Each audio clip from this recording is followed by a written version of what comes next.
Hey Canadians, ever wonder why our country is so interesting? We've got places where the sun doesn't set for days and trees that make delicious syrup. And don't even get me started on poutine. Canada's story is a wild ride. We're massive, the second largest country in the world. And our history goes way back, long before the first Europeans showed up. So buckle up. We're about to take a cross-country trip through time, from ancient stories whispered on the wind to the modern nation we call home. Get ready to explore the heart of Canada, eh?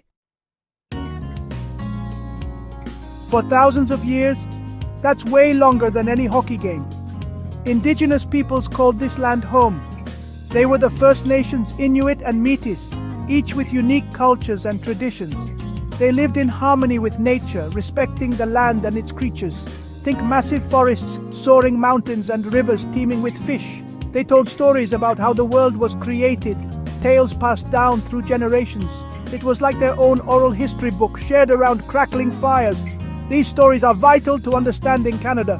They're about resilience, respect, and a deep connection to the land we all share. Word on the street is there's gold in these parts. The promise of untold riches and adventure lured people from far and wide, each hoping to strike it rich or discover something extraordinary. The idea of a new world, full of opportunity and mystery, was simply too tempting to resist. Okay, maybe not gold everywhere, but Europeans in the 1500s were itching for new lands, new resources, and the chance to make their fortunes. Driven by curiosity, ambition, and sometimes desperation, they set sail into the unknown, guided only by rough maps and wild stories. First came the explorers, those intrepid adventurers like Jacques Cartier, who braved treacherous seas in their big wooden ships. They faced storms, uncertainty, and the constant threat of the unknown, all in search of new horizons and the hope of glory. Imagine their surprise when, after weeks or even months at sea, they finally arrived, only to discover a land already home to thriving nations and cultures. The first encounters between indigenous peoples and European newcomers were moments of wonder, confusion, and sometimes tension. Fast forward a bit, and you've got settlers arriving in greater numbers, building homes, establishing villages, and trying to carve out a new life. These early communities were shaped by hope, hardship, and the need to adapt to a strange and often challenging environment. But as more newcomers arrived, things got complicated. Conflicts erupted, and treaties were signed, sometimes in good faith, sometimes not, shaping the relationship between settlers and those who had lived here for generations. These agreements and disagreements would have lasting impacts for centuries to come. It's a complex part of our history, one we're still learning from today. The story of these first encounters and everything that followed continues to shape our understanding of who we are and how we move forward together. Section 4. Becoming Canada, a Confederation Celebration. This is the story of how a handful of separate colonies, each with their own quirks and challenges, came together to form something entirely new. So picture this, it's 1867, and a bunch of colonies are huddled together like a hockey team during a timeout. The air is buzzing with excitement and uncertainty as leaders from Nova Scotia, New Brunswick, and the province of Canada gather to discuss their future. They decide to join forces and create a brand new country, Canada. It wasn't an easy decision. There were debates, disagreements, and plenty of passionate speeches.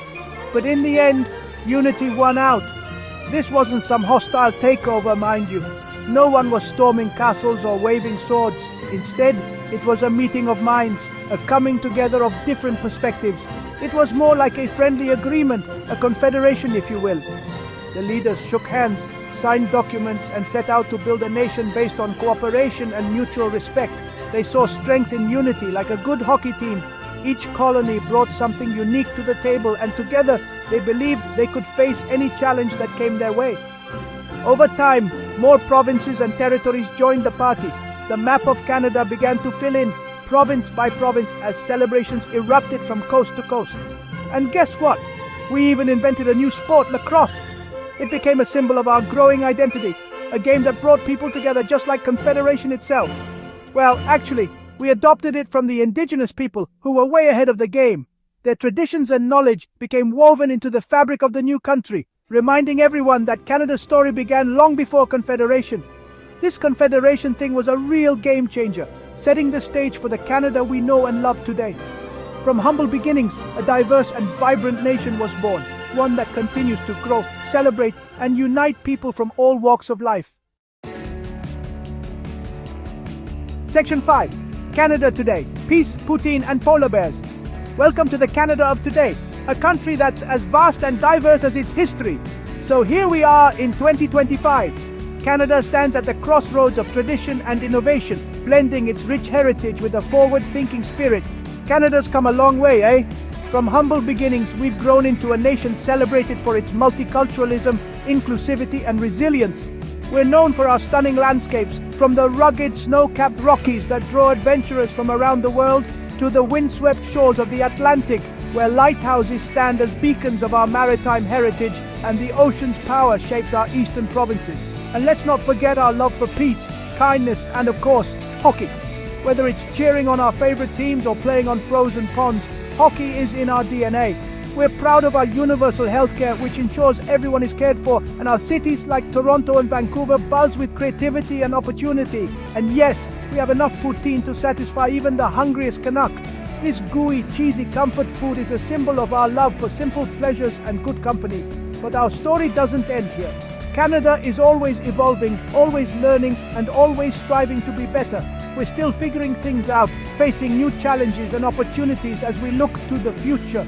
We're working towards reconciliation with Indigenous peoples, acknowledging past wrongs and building a more just and respectful relationship for generations to come. And we're striving for a more sustainable future, investing in clean energy, protecting our forests, and taking action on climate change to preserve our natural beauty. So, what's next for this amazing country? The possibilities are as endless as our northern skies. What role will you play in shaping Canada's next chapter? The future is bright, and together we can write the next great story of Canada. Let's go find out!